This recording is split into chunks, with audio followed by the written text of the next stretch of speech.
তুমি যে নাহিদ এই বক্তব্যটা দিচ্ছ, তুমি কে? হু আর ইউ নাও? তুমি কে এখন এই মুহূর্তে? তোমার এই দলকে টেকানোর দায়িত্ব সেনাবাহিনী না, সরকারকে টেকানোর দায়িত্ব সেনাবাহিনী না। সেনাবাহিনীর মূল দায়িত্ব হচ্ছে বাংলাদেশকে সুরক্ষা দেওয়া। সেনাবাহিনী নিয়ে অনেকেই বিতর্কিত মন্তব্য করেছেন বা করে যাচ্ছেন। আজকে এনসিপির আহ্বায়ক নাহিদ ইসলাম বলেছেন যে সেনাবাহিনী রাষ্ট্রের গুরুত্বপূর্ণ প্রতিষ্ঠান, কিন্তু রাজনৈতিক সিদ্ধান্ত দেয়া তাদের কাজ নয়। এই মন্তব্যটার সাথে কি আপনি একমত? আচ্ছা, এটা মোটেও একমত না। সে এটা প্রথমত কথা হচ্ছে যে চালন বলে সুই তোমার পিছনে ছিদ্র কেন? তুমি যে নাহিদ এই বক্তব্যটা দিচ্ছ, তুমি কে? হু আর ইউ নাও? তুমি কে এখন এই মুহূর্তে?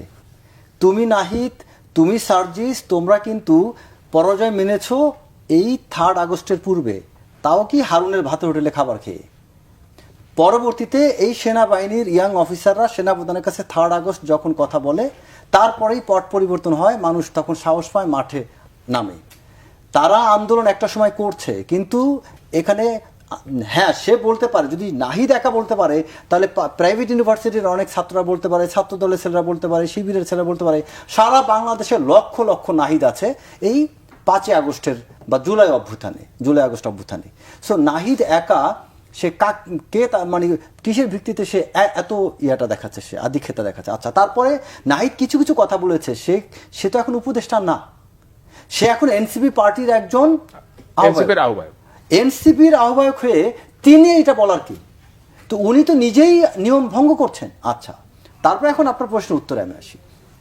এই জায়গাটা কেন সে এটা, আমি এই কথাটাকে আমি তাকে প্রত্যাখ্যান করি, তা হচ্ছে সেনাবাহিনী অবশ্যই রাজনীতি নিয়ে কথা বলতে পারে। কারণ হচ্ছে আপনাকে পরিস্থিতিটা বুঝতে হবে। এই মুহূর্তে সেনাবাহিনী অলরেডি ডেপ্লয়েড, এইটা একটা অন্তর্বর্তীকালীন সরকার। এই মুহূর্তে এই সরকারের নাম্বার 1 সাপোর্টিভ স্টেক হোল্ডার হচ্ছে সেনাবাহিনী।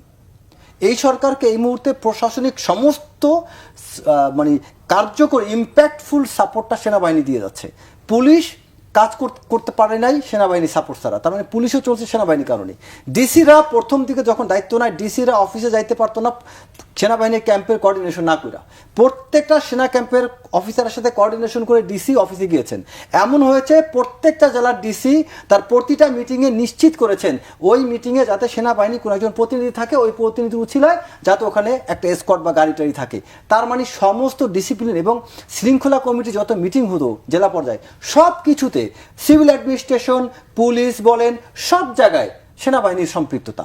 তা এখন তুমি আমাকে সব জায়গায় সম্পৃক্ত করবা পলিটিক্স নিয়ে, মানে রাজনীতি নিয়ে? সেনাবাহিনী এখানে ডাইরেক্টলি সম্পৃক্ত হয়ে গিয়েছে অলরেডি।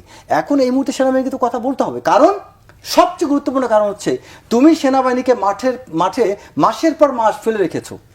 আমার সেনাবাহিনী কি ব্যারাকে যেতে হবে না? তার ট্রেনিং নাই, তার এক্সারসাইজ নাই? তুমি আমাদের সেনাবাহিনী আমাদের দেশের সার্বভৌমত্বের প্রতীক।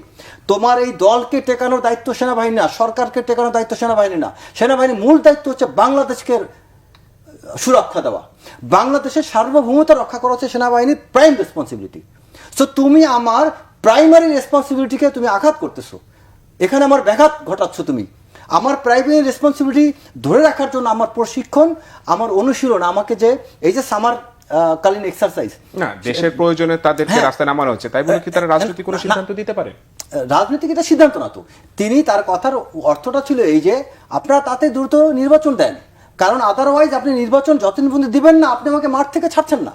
এখানে তো কথাটা আলোচনাগুলো কি মানে পর্দার অন্তরালে হওয়া ভালো না পাবলিকলি? অবশ্যই পর্দার অন্তরালে। এখন এইটা পর্দার বাইরে তো নিয়ে আসছেন নাহিদ স্যার, হাসনাত সার্জিজেরা, এরা না বাইরে নিয়ে আসছেন। এখানে ডক্টর মোহাম্মদ ইউনূস পদত্যাগ করতে চান কি না চান, তিনি কি অভিমান প্রকাশ করেছেন, সে কথাটা বাইরে আসবে কেন? এটা তো তার ইম্যাচুরিটি কারণে কথাগুলো আসছে।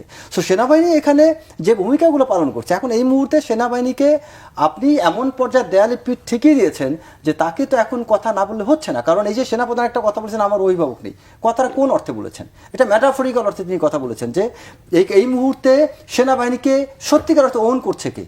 কোনো একটা কিছু রাজনৈতিক সরকার ছাড়া অনেক সিদ্ধান্ত এরা দিতে পারছে না। অনেক জায়গাগুলোতে একটা পলিটিক্যাল গভর্নমেন্ট মানে একটা গণতান্ত্রিকভাবে ক্ষমতায় প্রতিষ্ঠিত হওয়া একটা সরকার লাগবে। সেই সরকার ছাড়া সেনাবাহিনী অনেক গুরুত্বপূর্ণ সিদ্ধান্ত নিতে পারছে না। এই করিডোর নিয়ে অনেক ব্যাপার ঘটেছে। করিডোরের মতো একটা বিষয় অন্তর্বর্তীকালীন সরকার কোনোভাবে সিদ্ধান্ত নিতে পারে না। এটা দিতে হলো সবার সাথে আলোচনা দরকার ছিল, সেখানে সেনাবাহিনীর মতো প্রাইম স্টেক হোল্ডারকে রাখে নাই। তো এই সেনাবাহিনীকে এই যে অনির্দিষ্টকালের জন্য আপনি মাঠে রেখে দিয়েছেন, তাদেরকে আপনার এই তাদেরকে যে প্রশিক্ষণে যদি মান আপনার ব্যাহত হয়, তাদের যদি ট্রেনিংয়ে ক্ষতি হয়, এই সেনাবাহিনীর ক্ষতি মানে সারা দেশের সার্বভৌমত্বের ক্ষতি। তো এইসব বিবেচনা সেনাপ্রধান তার বক্তব্যটা দিয়েছেন। আচ্ছা, তারপরে আপনার 626 জনের কথা বলি। এই যে 626 জন নিয়ে সবাই ঢালাওভাবে এতদিন বলে বেরিয়েছেন যে সেনাবাহিনী কেন এদেরকে একদিন রাখলো, কেন হেন তেন, সব কিছু মানলাম। সেনাবাহিনী রেখে ছেড়ে দিয়েছেন, এখন তাদের দায়িত্ব আপনাদের কাছে। আপনারা কি করেছেন? 626 জনের মধ্য থেকে আপনার যিনি ভুয়াপুরের ইউনো ছিলেন তাকে আপনি পোস্টিং দিয়েছেন পিরোজপুরের ইউনো হিসেবে। তার তো বরখাস্ত হওয়ার কথা, কেন তাকে এখন প্রাইস পোস্টিং দিয়েছেন? যিনি আপনার মিঠামাইনের ইউনো ছিলেন, সেই মিঠামাইনের ইউনোকে আপনি কিশোরগঞ্জ সদরের ইউনো বানিয়েছেন। যিনি আপনার কোন একটা জেলার এসিলেন্ট ছিল, সেই জায়গা থেকে তাকে রূপগঞ্জের এসিলেন্ট বানিয়েছেন, আরও গুরুত্বপূর্ণ জায়গায়।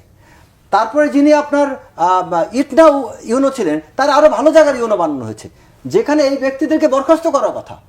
আপনি এখানে একদম সিরিয়াল নাম্বার অনুযায়ী, আমি আপনাকে একদম 626 জনের যে সিরিয়াল আছে সেটা অনুযায়ী আমি বলছি, এবং এটা নিয়ে সর্বপ্রথম আমি এটাকে বের করে আমি একটা জায়গায় পড়ে দিয়েছিলাম, এটা বিভিন্ন মিডিয়াতে পরে আমার মাধ্যমে গিয়েছে।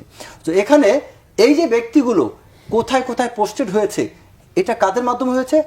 এই উপদেষ্টাদের মাধ্যমে। না, যারা সেনাবাহিনী করেছে, মানে ক্যান্টনমেন্ট আশ্রয় নিয়েছিল সবাই কি অপরাধী ছিল কিনা সেটা একটা বিষয়। না, এখানে একটা বিষয় আপনাকে বুঝতে হবে, অপরাধী হোক না হোক, এই ইউনো অপরাধ না করলে তিনি ক্যান্টনমেন্ট আশ্রয় নিয়েছিলেন কেন? আপনি আমাকে এটা বলেন। ওই এসপি ওইখানে হাবিবের মতো লোক আশ্রয় নিয়েছিল, আবার ওই ইউনো আশ্রয় নিয়েছিল। সেখানে বগুড়ার ডিসি আশ্রয় নিয়েছিল কেন? বগুড়ার শাহজাহানপুরের ইউনো আশ্রয় নিয়েছিল কেন? বগুড়ার সেই শাহজাহানপুরের ইউনোকে পোস্টিং দেওয়া হয়েছে সাভারের বিপিডিসিতে কেন? তারপরে আপনার রাউজানের ইউনো, যাকে নিয়ে অনেক কথা লেখালেখি হয়েছে, সেই রাউজানের ইউনোকে বিডাতে পোস্টিং দেওয়া হয়েছে। বিডা কোথায়? আপনার এই যে আশিক নিয়ে যে আমরা মাতামাতি করি সেখানে, কেন তাকে কেন বিডা ডিডি বানানো হয়েছে? এই যে ব্যক্তিগুলা, এদের ব্যাপারে তো প্রতিষ্ঠিত অভিযোগ আছে। এই প্রতিটা ব্যক্তিকে আমি ধরলাম তারা অপরাধী না, তা অপরাধী না হলে আপনি 626 জন্য এত চিল্লাপাল্লা করলেন কেন?